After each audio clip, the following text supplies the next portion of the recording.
सर्वमंगलमांगल्यं सर्वकल्याणकारकं प्रधानं सर्वधर्माणां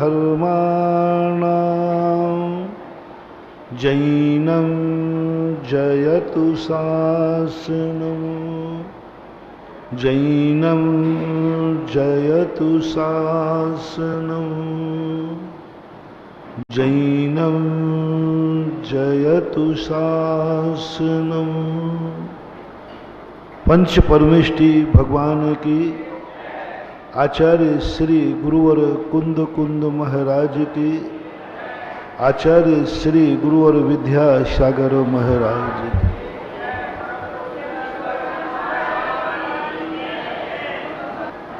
दुनिया में तीन प्रकार के लोग होते हैं। एक वह हैं जो अनेक पुरुषार्थ करने के बाद भी उनका कर्म उन्हें कुछ कमाने नहीं देता। वो कुछ भी कमाने का भाव करते हैं और डाउनफॉल और होता जाता है। किस्मत ही नहीं है उनकी कमाने लायक। उन व्यक्तियों की तो चर्चा अभी अपन कर नहीं रहे, क्योंकि ऐसा भाग्यहीना हमारी सभा में आ ही नहीं सकता।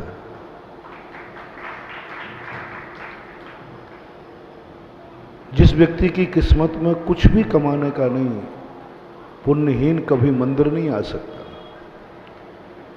पुण्यहीन कभी गुरुओं की वाणी नहीं सुन सकता, पुण्यहीन कभी नमोकार मंत्र की जाप नहीं फेर सकता, पुण्यहीन को भगवान के कभी भी कुछ भी नहीं मिल सकता। पुण्यहीन जिसे अपन बहुत निकृष्ट कहते हैं, जो इन सब चीजों को प्राप्त करता है, उसकी तो एक अनुभूति होती है। मंदिर में जिसको भगवान का दर्शन हो जाए वो पुण्यहीन हो ही नहीं सकता। उसके मुख से तो सबसे पहला एक शब्द निकलता है, अवभाग्य मेरो उदय आयो दरस प्रभु जी को लख। बस जो एक आनंद की अनुभूति है वो पुण्यहीन को नहीं हो सकती। पुण्यहीन को अपने आप में ये अच्छी वस्तुएं, दुर्लभतम दुर्लभ वस्तुएं मिल ही नहीं सकती। इसलिए ऐसा पुण्यहीन ना तो मेरा भक्त है, ना मेरी सभा में आ सकता है, ना मंदिर में आ सकता है। जिस व्यक्ति का इतना पुण्य हो, इतना सब कुछ करे, फिर भी उसकी कुछ भी हाथ हासिल नहीं, कमाने लायक ही नहीं है, वो कुछ भी नहीं कमा सकता। कई लोग ऐसे हैं, कितना भी कुछ अच्छा कर लें उनको इज्जत नहीं मिलती, यश नहीं मिलता। कितने अच्छा कर लें, कई लोग कहते महाराज हम इतना अच्छा करते हैं फिर भी हमारी कोई इज्जत नहीं है।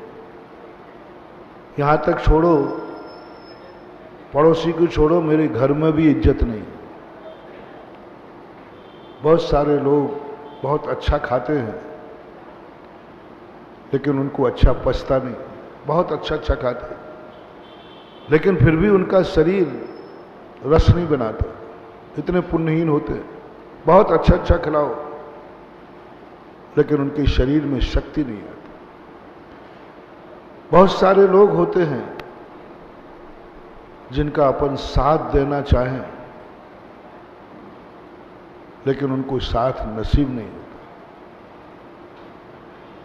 बहुत सारे लोग होते हैं जिनको अपन पूरी ताकत लगाओ कि मैं इनको मंदिर लाऊंगा, अच्छा बनाऊंगा, बनाने वाला थक जाता है और उसे अच्छा नहीं बना पाता। बहुत सारे लोग थक जाते हैं, बहुत अच्छा बनाने का प्रयास करते हैं, उनके मन में परिणाम नहीं आता। माता पिता थक जाते हैं, गुरुजन थक जाते हैं, सारी दुनिया, सरकार थक जाती है, कानून थक जाता है, कोर्ट कचहरी जेल थक जाते हैं, लेकिन उनको सुधार नहीं पाते। बहुत सारे पुण्यहीन ऐसे हैं, जैसे हमारे शास्त्रों में मारीच आता है। मारीच को कितने लोगों ने सुधारा, कर्म ने भी सुधारा, एक अच्छा कुल दे दिया, बहुत अच्छा कुल दे दिया। बोले यहां तो सुधरेगा ही सुधरेगा। देखो कर्म कितना चाहता था मारीच को कि इसको ऐसे कुल में भेजते हैं जहां तीर्थंकर का जन्म होगा, तीर्थंकर की गोदी में खेलेगा, तब तो सुधरेगा ही सुधरेगा।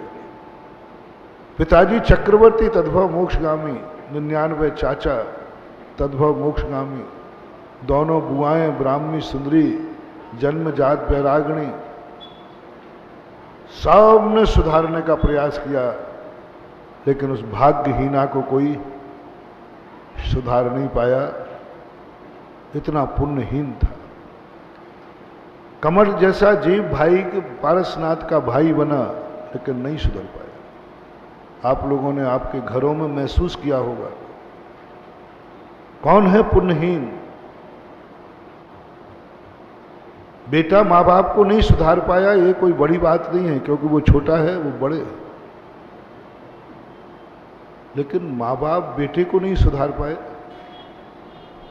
माँ बाप बेटे को मंदिर नहीं भेज पाए, माँ बाप बेटे को गुटखा नहीं छुड़ा पाए, माँ बाप बेटे का रात्रि भोजन नहीं छुड़ा पाए, माँ बाप बेटे को सदमार्ग पर नहीं लगा पाए।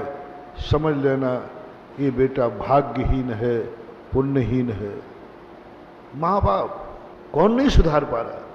माँ बाप जिन्होंने जिंदगी दी, जिन्होंने जीवन दिया, वे भी हथियार डाल देते हैं। मेरा बेटा मेरी बिटिया मेरे काबू में नहीं है। महानुभाव, जब माँ बाप तुम्हें सुधारने में थक जाएं, असमर्थ हो जाएं, और वो कहें कि बस भैया मेरे हाथ में नहीं है, तो उन बेटा और बिटियों से मेरा कहना है, समझ लेना अब तुम्हारे बहुत बुरे दिन आने वाले हैं। लोग कहते हैं महाराज मैं कैसे सावधान रहूं? मेरे कभी बुरे दिन नहीं आए, तो मैं एक तुम्हें फार्मूला दे रहा हूं। कहीं तुम्हारे माँ बाप तुम्हारे लिए थक तो नहीं गए तुम्हें समझाने से? कहीं ये तो नहीं कह सकते तू भाड़ में जा, मेरी बस की बात नहीं है। थक गया, क्या करें? बाप यदि बेटे के लिए थक जाए, बेटे का नाश निश्चित है। सबसे बड़ा अपशकुन है। जिस पिता ने जन्म दिया, जिंदगी दी, वो आज थक रहा है। अनजाने अबोध बालक को पालन करने में नहीं थका, उसको किस दशा में उसका जन्म होता है तब नहीं थका। ऐसा गंदा जन्मा शुद्ध करने में नहीं थका, पैरों को चला, सब कभी नहीं थका। और आज तुम बड़े हो गए, समर्थ हो गए, और आज पिता थक रहा है, कह रहा है अब बेटा मेरे काबू में नहीं है। उस समय कह देता जब बच्चे का जन्म हुआ था, इस बच्चे को मांस के लौथड़े को मैं कैसे पालूं?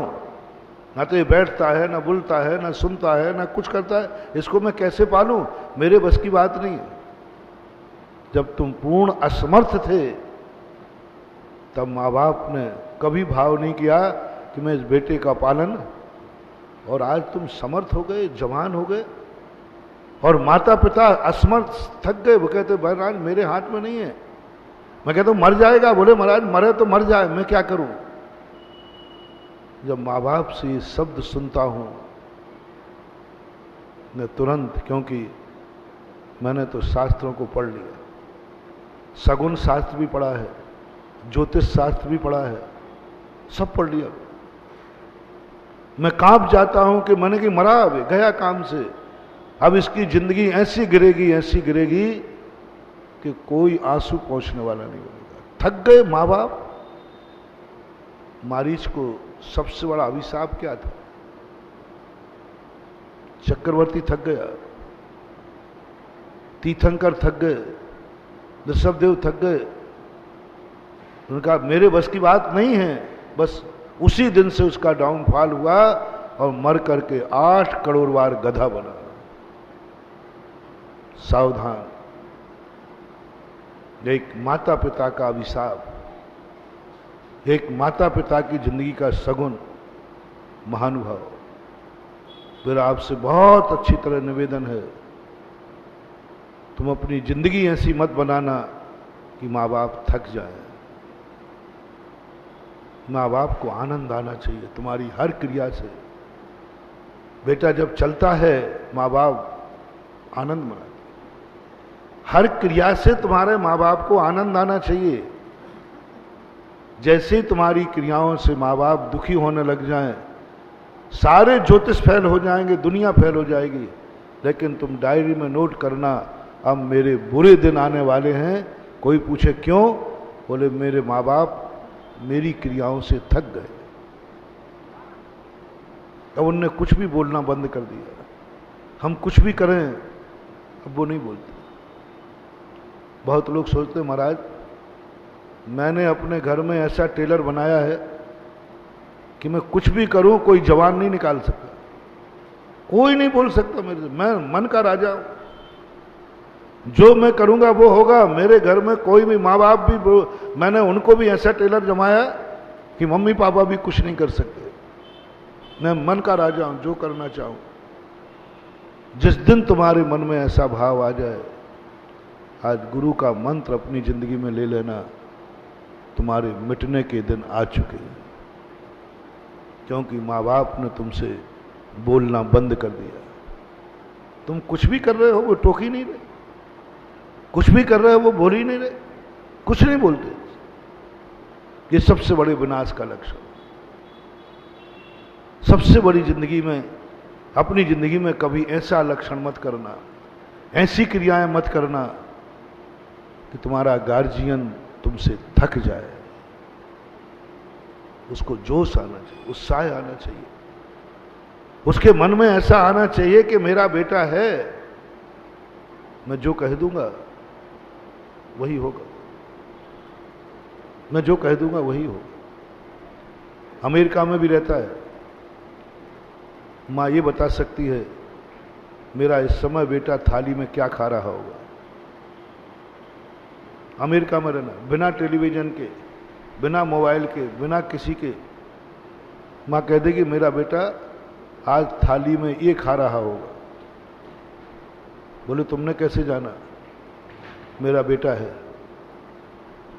वो थाली में यह खा रहा होगा और आप पूछ लीजिए फोन करके, उसकी थाली में वही चीज मिलेगी। बहुत कम, 100 में से एक आध माता, 2-4 माताओं का मैंने, जब उन्होंने बेटे की प्रशंसा की, महाराज मुझे इस बेटे का माँ बनने का बहुत, मैंने कितने पुण्य किए कि मैं ऐसे बेटे का माँ बनी। मैंने कहा अच्छा इतना नाज है, तो बताओ बेटे की दिनचर्या क्या है, कब से नहीं मिला? बोले 5-7 साल से नहीं आया, लेकिन फिर भी मुझे काम है। कहाँ रहता? बोले अमेरिका में। मैंने कहा आप बता सकते हैं इतने सालों के बाद कि तुम्हारे बेटे की चर्या क्या है? पहले बता सकता, पूरी चर्या बता दी। मैंने नोट कराई। मैंने मालूम तुम्हें भोजन में क्या खाता है? बोले महाराज मालूम। उन्होंने भोजन बता दिया। मैंने पूछवाया, हुबहू चर्या निकली। मैंने कहा माँ तुमने कैसे जाना? बोले महाराज मुझे अपने बेटे पर विश्वास है और मुझे गर्व है कि मैं ऐसे बेटे की माँ हूँ। तो मैंने कहा ये कैसे जान लिया कि ये खा रहा है, दिनचर्या ये है? क्योंकि उसने अपनी जिंदगी में कोई भी नई चीज मेरी अनुमति के बिना खाई ही नहीं है। आज तक उसने कोई भी चीज खाई तो पहले मुझे बताता, माँ ये खा लूं। कोई नई चर्या शुरू करता है तो मुझसे पूछता है, इतना बड़ा हो गया अब वो भी बाप हो गया, लेकिन तुरंत पूछता है माँ मेरा ये कार्य करने का मन हो रहा है और मेरी दिनचर्या में ये परिवर्तन कर रहा हूं। बिना उसके वो करते ही नहीं। इसलिए मेरा दावा है कि ये चीजें खाएगा, ये चीजें खाएगा ही नहीं, क्योंकि मेरे से पूछा नहीं। मैं समझ जाता हूं ऐसा बेटा कभी अनाथ नहीं होगा, ऐसे बेटे के कंधे पर कभी पिता की अर्थी भी नहीं निकलती। लेकिन कई बार 90% बेटे यही होते हैं, बड़े होने के बाद माँ बाप को अपने अंडर में लेना चाहते, वो मेरे अंडर में चलें, मेरे अनुकूल चलें, अपने अनुकूल चलाना। 90% कह रहा हूं,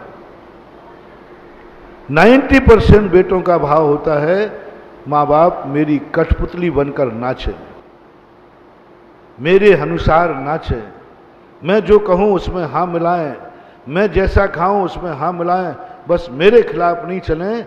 ये 90% लोगों की बुरी आदत है, जिनका भविष्य अंधकार में। बंधु, इस प्रसंग में एक मंत्र ले लो आप। अपनी जिंदगी में कभी अपने माँ बाप को अपने अनुसार नहीं चलाना। नियम ले लो, मैं सारी जिंदगी माँ बाप के अनुसार चलूंगा।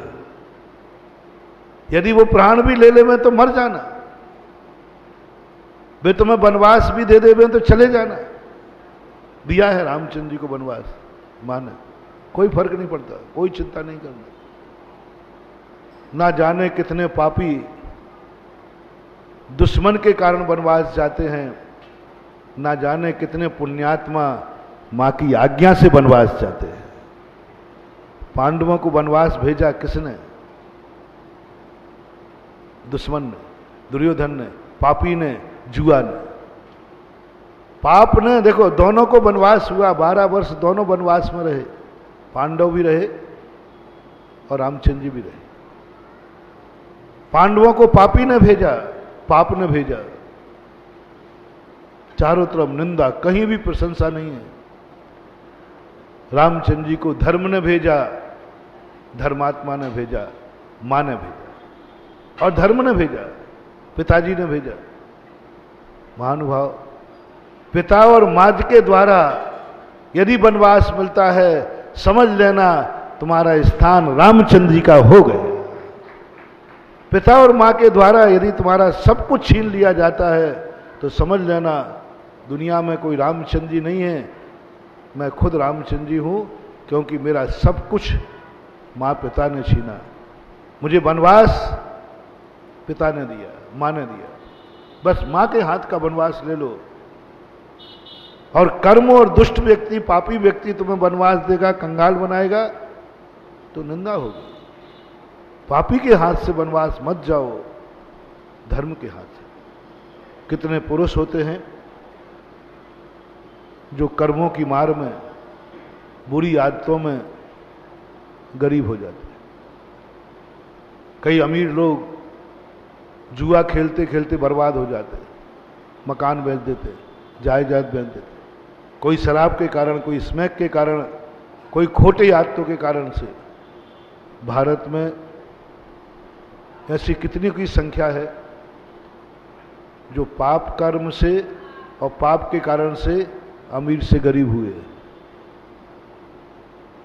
पाप के कारण से, पापी के कारण से, पाप कर्म के कारण से, 3 कार्य लगा। पाप कर्म के कारण बुरी आदत में पड़ गए, सारी संपत्ति खत्म कर दी। बुरा कृत्य किया, बुरे लोगों ने तुम्हें बर्बाद कर दिया। चारों तरफ बुरे लोग थे, गंदे लोग थे, उन्होंने संपत्ति छीन ली। गुंडों ने, माफियों ने, डाकुओं ने तुम्हें बर्बाद कर दिया। कितने लोग हैं जिनको डाकू बर्बाद कर गए, जिनके लिए बुरे लोगों ने बर्बाद कर दिया, जो गंदे थे, लूट लिया तुम्हें, संपत्ति हड़प ली, कब्जा कर लिया। ऐसों की संख्या भारत में बहुत है, भीलवाड़ा में भी होगी,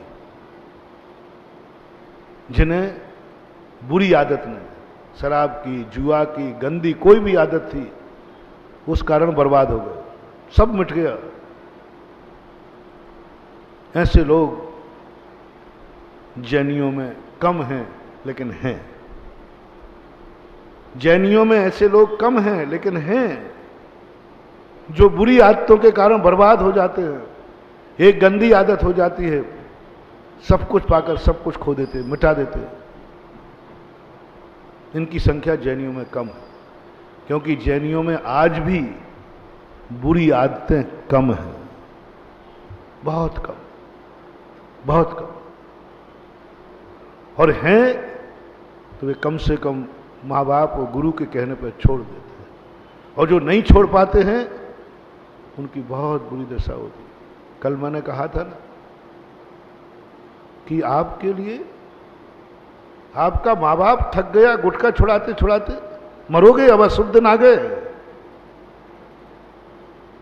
माँ बाप ने क्या कह दिया, महाराज मेरे बस की बात नहीं। मैंने कि हो कौन तुम? बोले इसका बाप। मैंने कि बाप हो करके, बॉस हो करके थक गया? महाराज मेरे बस की बात नहीं। अरे मर जाएगा छोकरा। बोले महाराज जी अब मरे तो मरे, मैं क्या करूं बताओ। मैंने कि तुमने पुरुषार्थ? बोले महाराज जी मैंने इसके हाथ पैर तोड़ दिए। एक बार तो मैंने सेल्फास ला के रख दिया कि तू गुटखा छोड़ता है नहीं तो मैं सेल्फास खाऊंगा। तो उसने कह दिया पापा आप सेल्फास खाते हो खा लो, लेकिन मैं गुटखा नहीं छोड़ूंगा। माँ बाप थक गए, पत्नी थक गई, परिवार थक गया। ऐसा भीलवाड़ा में जिनके नाम मैंने कल लिए थे, और एक और छूट गया था, वो ज्ञानमल पाटोदी का छोकरा, वो मुकेश, वो आया नहीं ना। क्या बात है, क्या बहादुर आदमी, जिसके एक भाई को गुटखा बलि चढ़ गई, एक गुटखा ने बलि ले ली। लोग कहते ना फलाने स्थान बलि लेता है, गुटखा ने बलि ले ली। जिसने सगे भाई की बलि ले ली फिर भी पट्ठा गुटखा खा रहा है अभी तक। बलि ले ली। सुकमाल की बलि किसने ली थी? सब थक चुके थे, मैं भी थक गया था, मैं भी थक गया था, परिवार थक गया, सब थक गए थे, और गुटखा ने उसकी बलि ले ली। उसने कहा जिसके लिए गुरु थक जाए, माँ बाप थक जाए, परिवार थक जाए, पत्नी थक जाए, ऐसे व्यक्ति को दुनिया में जीने का अधिकार नहीं है। बहुत बड़ी बात कह रहा हूं बंधु, बहुत बड़ी बात कह रहा हूं। जिस कार्य में जो अभी मैंने प्रसंग लिया है, तुम्हारी किसी बुरी आदत से छुड़ाने में परिवार वाले थक जाएं, पत्नी भी हथियार डाल दे, मेरे बस की बात नहीं है, माँ बाप भी डाल दे, और गुरु भी थक जाएं, समझ लेना अब उसे दुनिया में जीने का अधिकार कर्म उसको जीने नहीं देगा। वो कहता नहीं अब नहीं, सब माफ कर सकता हूं, लेकिन दुनिया थक गई। और उसके बावजूद भी यानी एक भाई की बलि चढ़ गई गुटखे पर, और दूसरा भाई अभी गुटखा खा रहा था कल तक, परसों तक। अभी मैं तो क्या पता, मैंने कि भैया इतने में तो अच्छे अच्छे बहादुर डर जाते हैं, लेकिन बारे बहादुर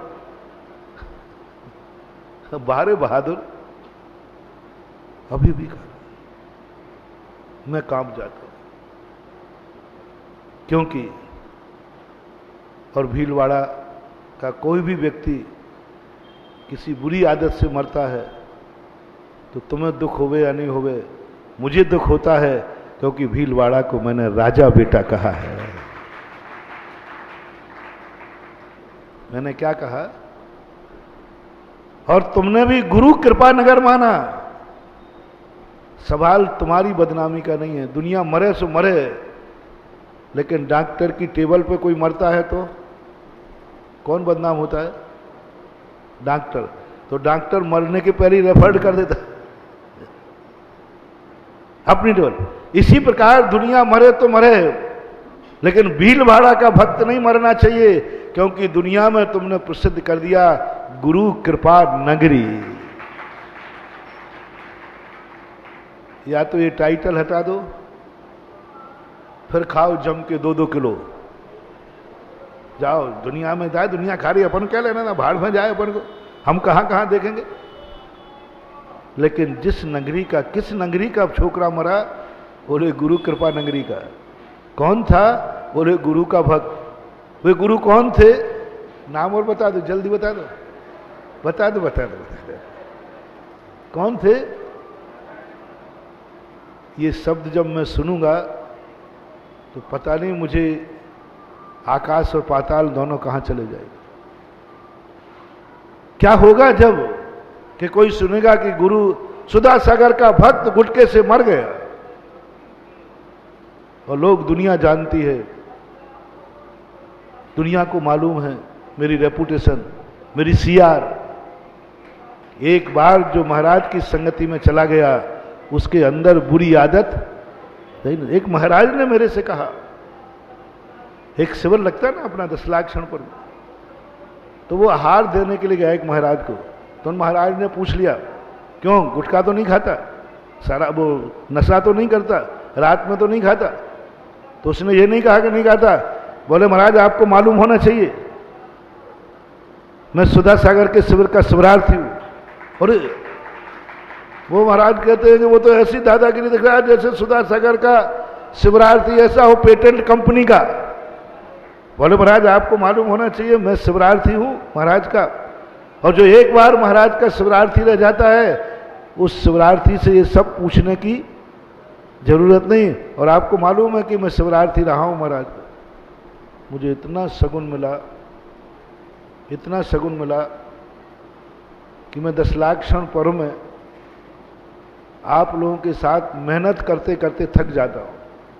तुम्हें मालूम है सुबह 5, सवा 5, 5:20 से शुरू होता हूं, शाम हो जाती हूँ। दिन भर पूरे जिंदगी भर की थकान वो 2 शब्द सुन करके हो गई कि उसने मेरा नाम ऊंचा उठा दिया कि महाराज आपको मालूम होना चाहिए मैं सुधा सागर के शिविर का शिविरार्थी। यानी वो ये दावा ठोक रहा है कि महाराज के संसर्ग में आने के बाद ये बुराइयां रह नहीं पाएंगी। और जब भीलवाड़ा का कोई तुम सुनोगे, वो कोई कहेगा सुधा सागर महाराज का एक छोकरा गुटखा खाते कैंसर से मर गया, हमें तुम्हारी चिंता नहीं हो रही है, हमें तुम्हारी चिंता नहीं हो रही रे। तू तो अपनी जिंदगी के प्रति वैसे ही निरीह हो गया। गुटखा पे मौत लिखी है, गुटखा के ऊपर क्या लिखी है? मौत लिखी है, कैंसर, जिंदगी के लिए हानिकारक, फिर भी तुम खा रहे हो। इससे सिद्ध तो ये हो गया कि तुम जिंदगी से कोई भी परवाह न हो और जिंदगी से कोई प्रेम नहीं है। लेकिन तू अपनी जिंदगी के प्रति प्रेम कर या नहीं कर, लेकिन कम से कम गुरु की तो इज्जत कर कि दुनिया कहेगा कि कौन मरा है भीलवाड़ा का व्यक्ति जो गुरु का भक्त था। कई बार 2-3 बार मेरी आंखें झुक गई जब तुरंत सुकमाल मरे थे ना उस समय। महाराज जी सुकमाल की मौत हो गई। दूसरे ने कहा अरे भैया महाराज जी का बड़ा भक्त था। मेरी गर्दन झुक गई। मैंने कहा यही मत बोलो, बस यहां मेरे लिए इतना भक्त था, मैं कुछ नहीं कर पाया, मैं कुछ नहीं कर पाया। और मैंने क्या नहीं किया। मैं क्या कह रहा हूं? मेरे सामने मरा, यहीं थे ना हम जब समय कि बिहार हो गया था, चित्तौड़ था। मैं कुछ नहीं कर पाया। चतुर्मास के बाद ही तो गया था। और साक्षी बताओ उसके दोस्त, मैं क्या बोल रहा हूं? वो मर गया, मैं कुछ नहीं कर पाया। उसके दोस्त बताओ मैंने क्या नहीं किया उसके लिए। बोलो अशोक, क्या नहीं किया? बोलो क्या नहीं किया मैंने उसके लिए। अंत में जब मुझे पता चला कि वो चातुर्मास में वाटिका में बैठ के नीचे खाते हुए मैंने देख लिया, मैं थक गया। मैंने कि बस अब मैं कुछ नहीं कर सकता। लोगों ने कहा कि महाराज जी देखो ये, मैंने बोले, मैंने कि भाई मैं थक गया, मैंने क्या नहीं किया। जिंदा लोगों से कहना है मेरा, जिंदा बेटों से कहना है, सुकमाल के दोस्तों से और भाइयों से कहना है, कम से कम उसका लगाया हुआ जो गम है वो कम से कम तुम लोग मिटा दो कि आज के बाद भीलवाड़ा में कोई गुटखा नहीं खाएगा, गुटखा नहीं खाएगा। उनके दोस्त, उनके लोग, और अजमेरी गोट के लोग, वो भी अजमेरी गोट में था, हाँ था, मुझे ध्यान है, मूर्ति दी बोली थी ना, मूर्ति बोली, और यहां गुटखा खाते। बंधुओं मत करो, मत थकाओ गुरु को, मत थकाओ माँ बाप को, मत थकाओ परिवार को। कितना भी मन को मारना पड़े, कितना भी जिंदगी को मारना पड़े, बस मेरा एक ही बात ध्यान में रख लो, तुम्हारी किसी आदत से तुम्हारे माँ बाप थक तो नहीं गए। बस सब लोग देख लो, आज परीक्षा करना, होमवर्क, आपके जो माँ बाप गार्जियन हो वो आपकी बुरी आदत से थक तो नहीं गए? कहीं उन्होंने बोलना बंद तो नहीं कर दिया, टोकना बंद तो नहीं कर दिया? उनके सामने ही तुम कुछ करते रहना, वे कुछ ना कहें, उनके ही सामने तुम गुटखा खा लेना, उनके ही सामने वो गंदी हरकत कर देना और वो मुंह फेर के चले जाए, कुछ नहीं बोले, पत्थर की लकीर समझ लेना। अब तुम्हारी जिंदगी के बुरे दिन आना निश्चित है, कोई दुनिया की ताकत नहीं, क्योंकि तुम्हारी बुरी आदत से माँ बाप ने मुख फेर लिया और वो थक गए, थक गए। माँ बाप को मत थकाओ, ऐसी बुरी आदत मत करो कि माँ बाप थक जाएं। वो तुम्हारे जन्मदाता है, जीवनदाता है। ऐसा कोई कृत्य मत करो कि तुम्हारी पत्नी थक जाए। पत्नी पुरुष के लिए जीवनदायिनी होती है, जीवन संगनी होती है, लेकिन वो भी नहीं बोल रही, वो भी कुछ नहीं कह रही। उसके ही सामने तुम खा रहे हो, पी रहे हो, गुटखा खा रहे, बीड़ी पी रहे, वो भी कहती है। मैंने उन पत्नियों से भी पूछा, तुम तो कंट्रोल करो, बोले महाराज मैं भी थक गई। मैंने कि मर जाएगा तो विधवा हो जाएगी, कहाँ तक हिम्मत? बोले महाराज जी अब मेरी किस्मत में जो लिखा होगा, हाँ बस बस बंद हो, ब्रह्मांड कांप गया। पत्नी ने क्या होना स्वीकार कर लिया तुम्हारी बुरी आदत से? मैंने कहा कि देख मर जाएगा तो तू विधवा हो जाएगी, वो कहती महाराज जी अब जो मेरी किस्मत में होगी, मैं तो थक गई। अब बोलो, तुमने पत्नी को इतना थका दिया कि वो अपने वैधव्य रूप को भी स्वीकार करने को तैयार हो, इतनी थक गई, विधवा होने को तैयार है, वो कुछ नहीं बोल रही।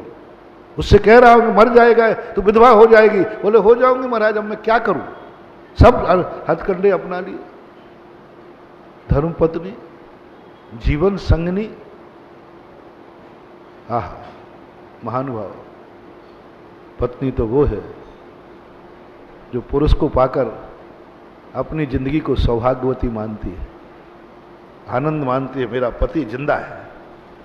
मेरा पति, नारी को जिंदगी में सबसे प्यारा कौन होता है? बोलो, वो सौभाग्यवती किसके कारण होती है? पिता के कारण नहीं, मां के कारण नहीं, पति के कारण। सौभाग्यवती यानी जो नारी पति को सौभाग्यवती मानती है, मेरा पति जिंदा है, आज वो नारी इतनी थक गई कि वो वैधव्य को स्वीकार करने के लिए तैयार है। ठीक है महाराज, गुजार लूंगी जिंदगी, क्या कर सकते, मत थकाना रे महानुभाव। ऐसी कोई बुरी आदत मत करना जिससे तुम्हारी पत्नी थक जाए,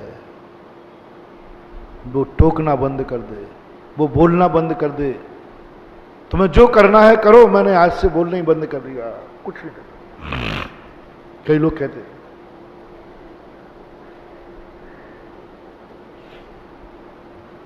गुटखा प्रेमियों से, शराब प्रेमियों से,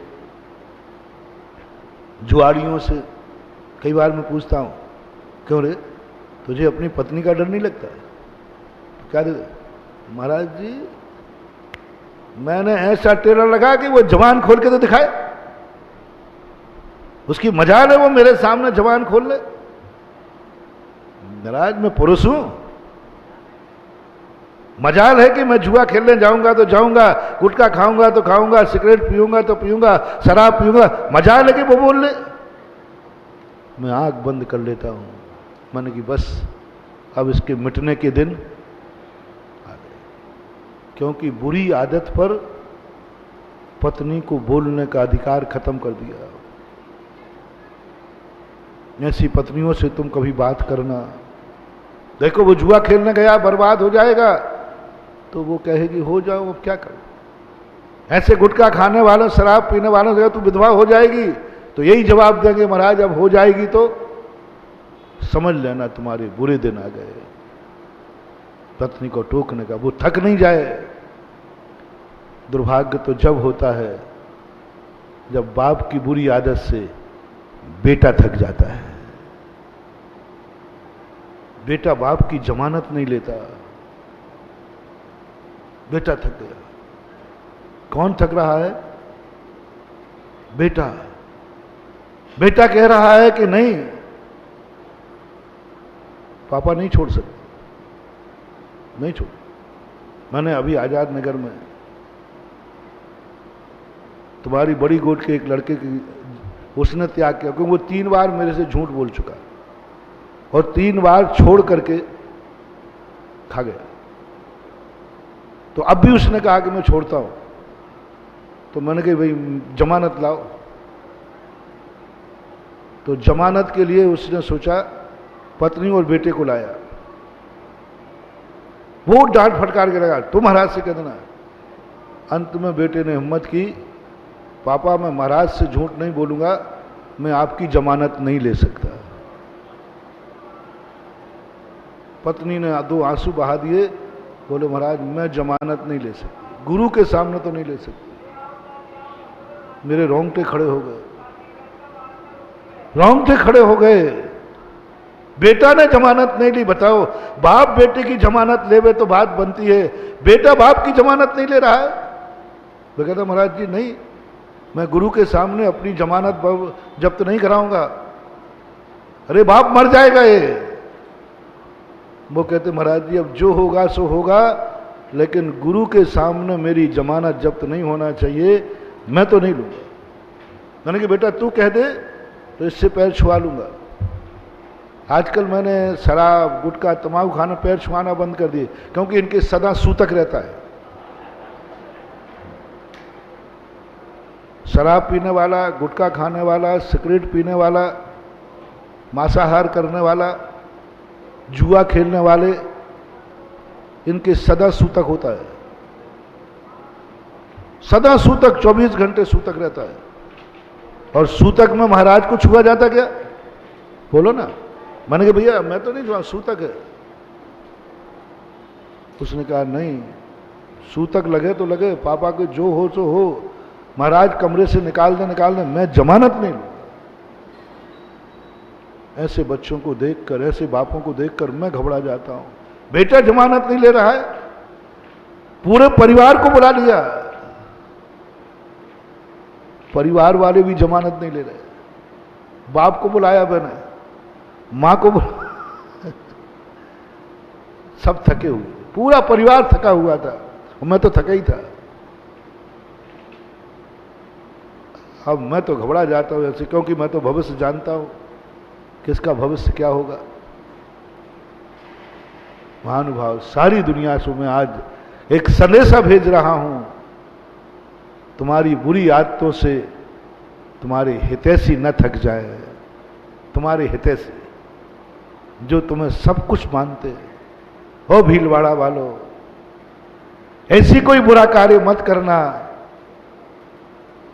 कि भीलवाड़ा का गुरु ही थक जाए और कहे अब मैं कुछ नहीं कर सकता। कम से कम भीलवाड़ा, यदि तुमने अपनी नगरी का नाम गुरु कृपा रखा है तो, और तुम्हें थोड़ा भी विश्वास है कि सच्चे मायने में भीलवाड़ा पर गुरु की कृपा है, सही सही बताओ, ऊपर से मत बोलना, अंदर से है कि बाहर से, जल्दी बोलो ना। कृपा है कि नहीं? है तो कम से कम गुरु की लाज रखना, गर्व से कहना। कोई आवे के गुटखा तो नहीं जाते, महाराज ध्यान रखो मैं उस नगरी का हूं जिसका नाम गुरु कृपा है। आप गुटके की पूछ रहे हो? और घर में कोई आके कोई महाराज पूछे रात में तो नहीं खाते हो? बोले महाराज जी क्या बात करते हो, आपको मालूम मैं किनका भक्त हूं? मेरे गुरु सुधा सागर हैं और आप इस घर में पूछ रहे हो? क्योंकि नियम है सुधा सागर के भक्त में रात्रि भोजन कभी हो ही नहीं सकता। कल प्लेट सुधा सागर के भक्त के घर में रात्रि भोजन हो नहीं सकता। कोई कहेगा आज के युग में 21वीं सदी में? बोले हाँ, मेरा पूरा परिवार, कल इतना आनंद आया। सन 1996 की याद आ गई जब हम बालावत के यहाँ आहार करने गए और आहार करने से लौट रहे थे तो महावीर ब्रह्मचारी ने कहा महाराज थोड़ा पीछे मुड़ के देखो। हमने क्या है, तो कोई मकान बड़ा थोड़ी है पीछे मुड़ के देख रहे, छोटा तो था ही। बोले महाराज पीछे मुड़ को देखो, एक प्लेट लगी थी, इस घर में रात्रि भोजन वर्जित है क्योंकि ये जैनी का घर है। यही लगी थी ना, रात्रि भोजन वर्जित है। इतने मुझे 1-1.5 महीना हो गया घूमते हुए, इतना आनंद नहीं आया, आहार करने का इतना आनंद नहीं आया, उस प्लेट देख करके इतना आनंद आया कि आज किसी घर में मेरा अस्तित्व है और ऐसे घर का मुझे गुरु बनने का गर्व है। आज भी प्लेट लगी है, रात्रि भोजन इस घर में वर्जित है। यह है आशीर्वाद, यह है दुआ, यह है वास्तविक गुरु कृपा। जिसने कहा नहीं, आज दुनिया आकर के उस प्लेट को देखकर कह देती है लगता है आप सुधा सागर के भक्त हैं क्या? वहां नाम नहीं लिखा मेरा। किसको देख करके? प्लेट को देख करके बोले ये गुण तो मात्र इन महाराज के भक्त में हो सकता है। आजकल पैटर्न बन गया मेरा, भक्तों ने मुझे बहुत इज्जत दिलाई। आजकल महाराज पंडित लोग भी हमारे शिवरार्थी और भक्तों को देख करके कह देते हैं ऐसी क्रिया कर रहा है, आज यदि जवान कोई अभिषेक का लोटा लेकर अभिषेक करते पाया जाए तो महाराज तुरंत समझ जाते हैं जरूर ये सुधा सागर का उजिला होगा। क्योंकि इस जवानी में, छोटी सी जवानी में, और जाकर के जैसे हमारे पूज्य आचार्य श्री की पहचान है ना, पंडित लोग कहा करते थे कि ये संघ किसका, जिस संघ का साधु जवान हो और जब जाओ तब स्वाध्याय कर रहा हो, जब चाहो तत्व चर्चा कर रहा हो, समझ लेना पूछने की जरूरत नहीं, ये विद्यासागर का चेला है। विद्यासागर के चेलों को गुरु का नाम बताने की जरूरत नहीं, उनका आचरण ही बता देता है। ये आचरण है तो ये विद्यासागर का चेला है। बोलो है कि नहीं? विद्यासागर के चेलों के लिए कहने की जरूरत नहीं कि मेरा गुरु कौन है। एक भी शिष्य, हमारे जितने शिष्य हैं गुरु के, हमारे संघ के, चाहे आरिका हो चाहे मुनिराज हो, कभी कोई नहीं पूछता। पहली बात तो हमारे आचार्य श्री के शिष्यों को सारा भारत जानता है, और नहीं जानता है तो उनकी चर्या देखकर लगा देता है ये चर्या है, ये चर्या तो मात्र विद्यासागर के चेलों में होगी। बोलो चुका दिया मैंने गुरु का ऋण, हो गया मैं उरण। हमारी चर्या देखकर लोग गुरु को पहचान जाएं, इसका नाम है गुरु भक्ति, इसका नाम है गुरु के ऋण से उबर होना। नाम बताना पड़ेगा कि मैं विद्यासागर का चेला हूं? नहीं, आचरण बताएगा, चर्या बताएगा। ऐसी कुछ चर्या करो जिससे लोग, सारे लोगों की धारणा है ऐसी चर्या तो कहीं और मिल नहीं सकती। आजकल बन गया। बोले टेम्परेचर कितना है? बोले 48। कमरे में पंखा नहीं चल रहा है, कूलर नहीं चल रहा है, एसी नहीं चल रहा है, मोबाइल नहीं है, लैपटॉप नहीं है, और महाराज जिंदा हैं?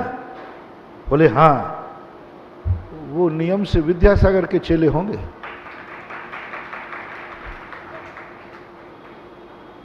इतना आनंद आता है कि आज कम से कम मेरी थोड़ी सी तपस्या, मेरी थोड़ी सी गर्मी सहन करने की साधना ने, मेरी गुरु की दी हुई चर्या ने आज गुरु का नाम बता दिया कि विद्यासागर का चेला है। महानुभाव, यही चर्या अपनी जिंदगी में होना चाहिए कि तुम्हारी क्रिया देखकर कोई पहचान जाए। भक्तों से मेरा कहना है, यदि तुम पे गुरु कृपा है और तुम मान रहे हो कि हमारे ऊपर भीलवाड़ा पर गुरु कृपा है और गुरु कृपा नगरी नाम रखा है, पर जिंदगी में एक बार किसी से कहला दो, तुम्हारी कोई ऐसी क्रिया कहना जिससे अनजाना व्यक्ति कह दे लगता है कि तुम सुधा सागर के भक्त हो। बस इतना सा, इतना सा। यदि इतना सा मुझे टाइटल दिला दिया, जाओ मैंने जो भी तुम्हारे लिए उपकार किया सारा उपकार का ऋण चुक गया और मैं तुम्हें वरद हस्त में दोनों हाथ से आशीर्वाद देता हूं। आज नहीं कल भी, जन्म जन्म तक ये श्रवण संस्कृति तुम्हारे ऊपर साया बन के रहेगी, क्योंकि तुमने एक बार किसी से ये कहलवा दो, कोई चर्या से, कोई चर्या से जो ये कह दे, तुमने कैसे जाना कि मैं सुधा सागर चलाऊं? बोले तुम ये क्रिया कर रहे हो, ये क्रिया करते हुए मैं निश्चित समझता हूं, निश्चित समझता हूं इस उम्र में, और तुम अभिषेक कर रहे हो, इस उम्र में तुम रात्रि भोजन नहीं करते हो, इस उम्र में तुम गुटखे तमाकू नहीं खाते हो, इस उम्र में तुम भक्तांबर पाठ याद किए हो, बस तुरंत कहेगा वो। और ये सबसे बड़ा पुरस्कार है गुरु के लिए और गुरु के आशीर्वाद पाने के लिए। पहले हमारे जैनियों के पास ये लक्षण था, भगवान की बड़ी कृपा होती थी, बड़ी कृपा होती। हर जैनी भगवान की पहचान था, हर जैनी जैन धर्म की ध्वजा था। हा, क्या बात कह दी मैंने भैया। जैन धर्म की ध्वजा कौन था? जैनी। ध्वजा किसे बोलते हैं? पहचान। जब राष्ट्रपति वगैरह बैठते ना, तो आप क्या पहचान लेते अनजाने लोग? ये भारत का राष्ट्रपति है। कैसे जाना? बोले भारत की ध्वजा है, ये अमेरिका का है, ऐसा आप लोग कहते हैं। ध्वजा लगाने से अपन पहचान जाते हैं किस देश का है। ऐसे ही जैनी, जैन धर्म की ध्वजा। क्या सौभाग्य दे रहा हूं भैया तुम्हें, क्या सौभाग्य दे रहा हूं। जैन धर्म की ध्वजा हो तुम और हम, तुम भी और हम भी, दोनों अपन ध्वजाएं जैन धर्म की, जैन धर्म की ध्वजा हैं अपन। अपन को देख के लोग पहचानते हैं जैन धर्म है। कैसे थे? हम श्रावकों की तरफ से दे रहा हूं, मुनियों की तरफ से दे रहा हूं। पहले मुनिचर्या देख करके, दिगंबरत्व देख करके एक नारा लगा था दुनिया में, जैन मुनि देख लो, त्याग करना सीखो।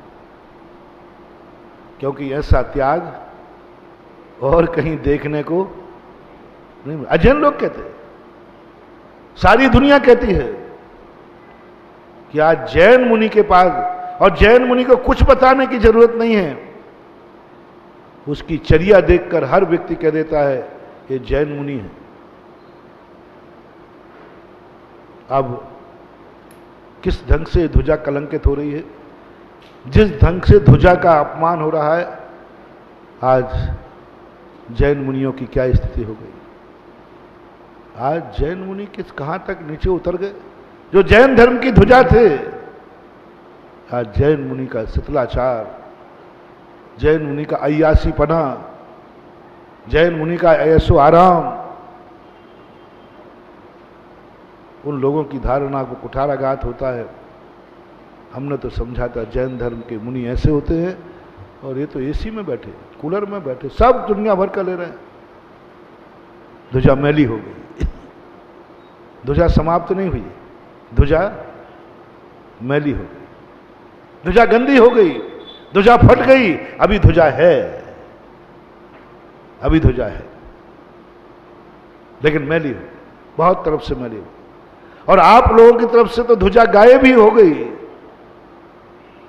पहले जब कोई सामान गुम जाता था राज दरबार में, कोतवाली में, सामान जब खोल के देखा जाता था, उसमें एक लोटा और पानी का छन्ना निकलता था।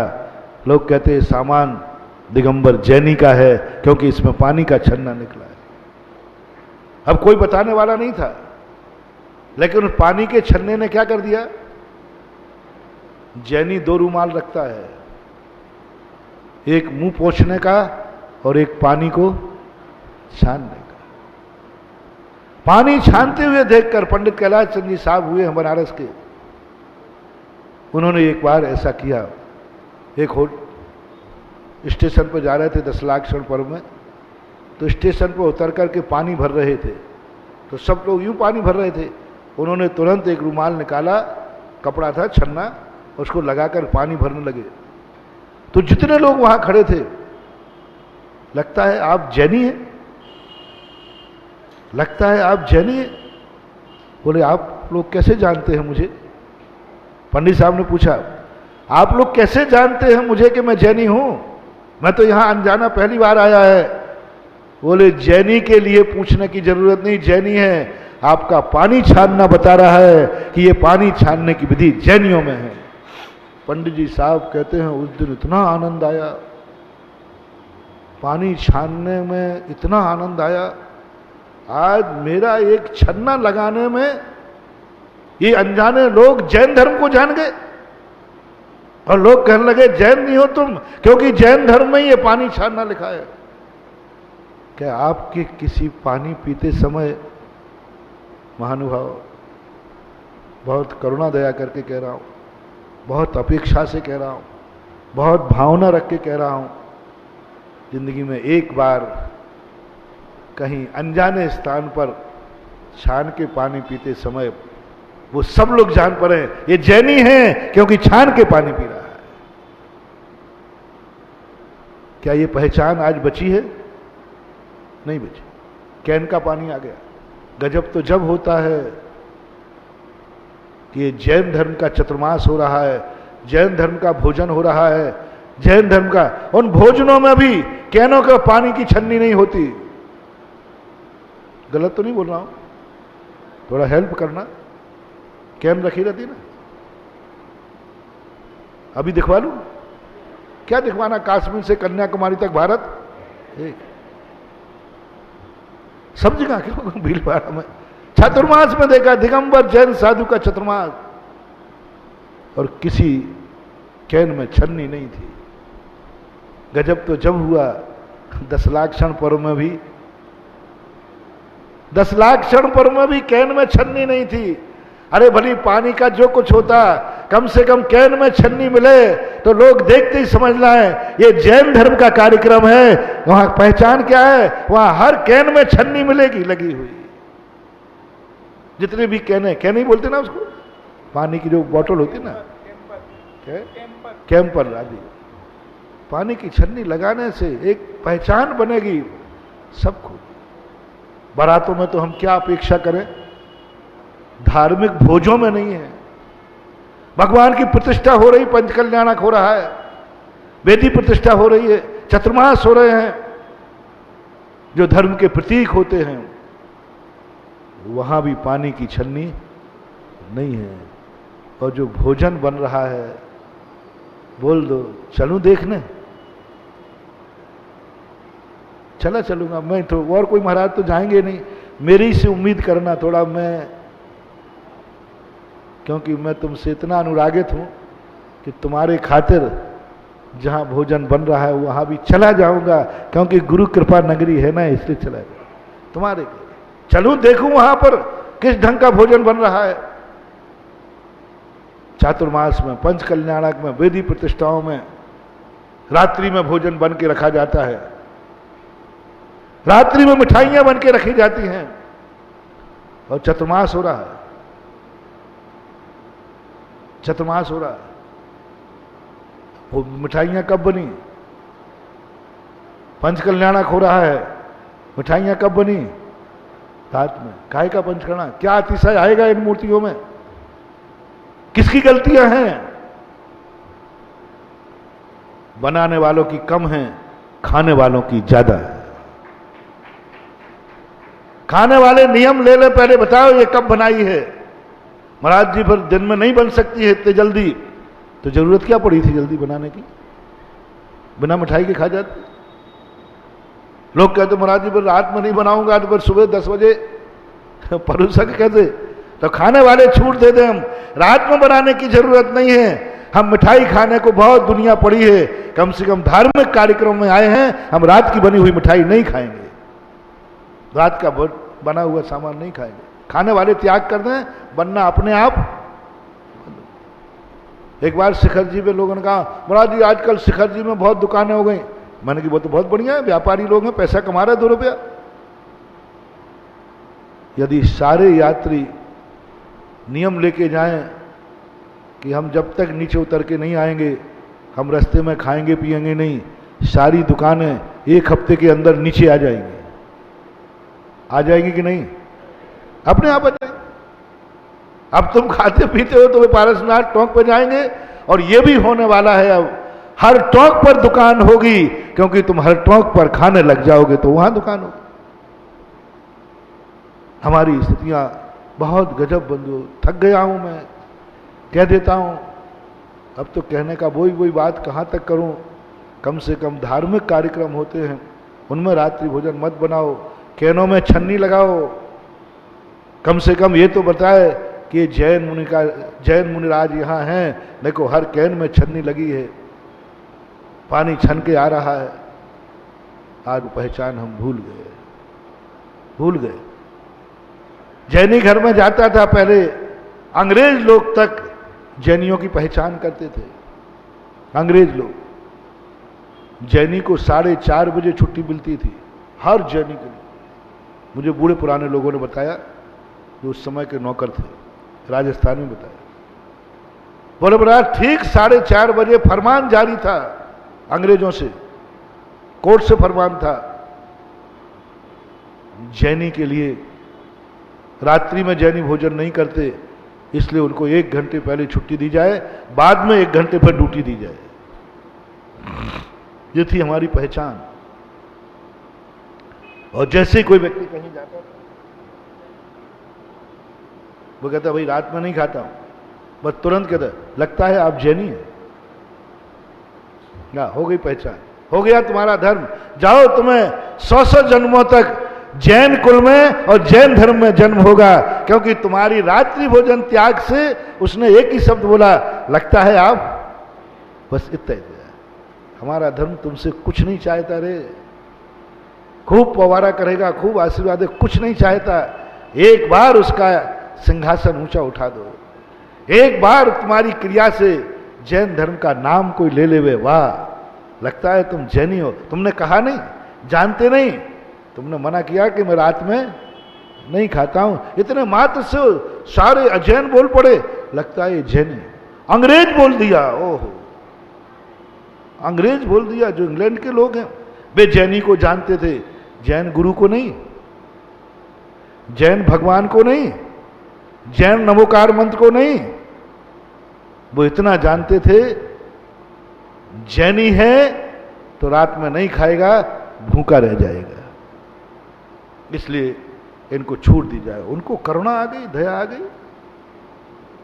इंग्लैंड में बहस चली, इंग्लैंड के अंदर बहस चली कि जैनी रात में नहीं खाते, उन कर्मचारियों के लिए क्या किया जाए। बोले छुट्टी नहीं दी जाए तो बोले मर जाएंगे, वो भूखों रहेंगे, प्रतिदिन 1 टाइम भोजन करेंगे। तो वहां के लोग करुणा आई, बोले प्रतिदिन 1 टाइम भोजन करेगा तो उसका शरीर वीक हो जाएगा, वो कल से काम करना उसका कम हो जाएगा, नहीं 1 घंटे की छुट्टी दी जाए। रात्रि भोजन हमारी ध्वजा थी जैन धर्म की। एक दिन की घटना है, एक जैनी ने क्या किया, बड़ा ऑफिसर आया हुआ था, उससे कहा जाओ जैनी लोग जो बैठे हों वो जाओ, छुट्टी है उनको 1 घंटे की, और 1 घंटे बाद आ जाना। एक व्यक्ति था, हो सकता है वो भीलवाड़ा का हो। उसने कहा अभी जाऊंगा और 1 घंटे बाद। तो उसने कहा साहब, बोले क्यों, तुम क्यों नहीं जा रहे हो, रात हो जाएगी। बोले हमें रात्रि में चलता है।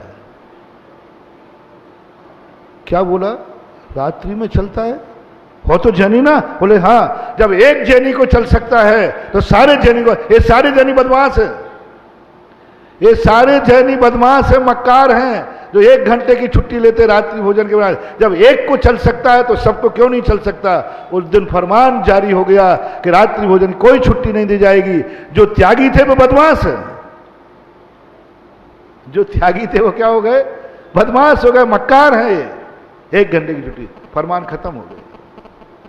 वो पापी कहां गया होगा, वो पापी कहां गया होगा जिसने मुझे तो चलता है ये कहकर के सारे त्यागियों को बदमाश की कोटि में डाल दिया। यही शब्द थे अंग्रेजों के, ये बदमाश मक्कार है रात्रि भोजन के लिए, क्योंकि वो ज्यादा तो जानते नहीं है। वो एक को चलता है, तो यही तो हुआ था हमारी 12वीं शताब्दी में। 12वीं शताब्दी में यही तो हुआ दिल्ली के अंदर।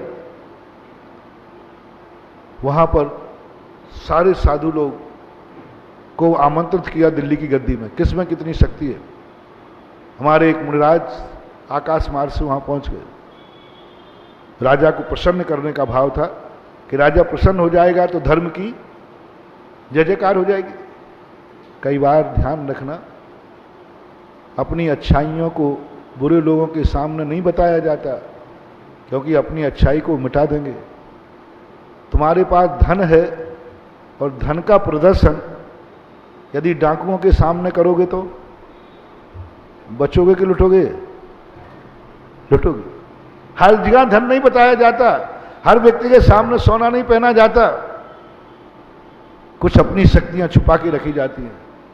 महाराज का भाव था हम ऐसी शक्तियां दिखाएंगे, राजा जैन बना लेंगे, जैन धर्म की प्रभावना होगी, जैन धर्म को पुरस्कार मिलेगा, जैन धर्म के मंदिर बनेंगे, हम सबको लिए पूरे भारत में स्वतंत्र घूमने की अनुमति होगी। जैसे आप लोग कहते ना हम कंपनी में ये कार्य करेंगे तो कंपनी हमें विदेश घूमने भेजेगी, ऐसा कुछ होता है। ये हमारी बातें इनमें थोड़ा सुनी सुनी रहती हैं, गड़बड़ हो तो सुधार लेना। कई लोग इसलिए मेहनत करते हैं, अरे महाराज जी यदि मैंने इतना मेहनत कर ली ना तो इससे फायदा, मुझे विदेश घूमने मिलेगा, 2 टिकट हमें फ्री दिए जाएंगे।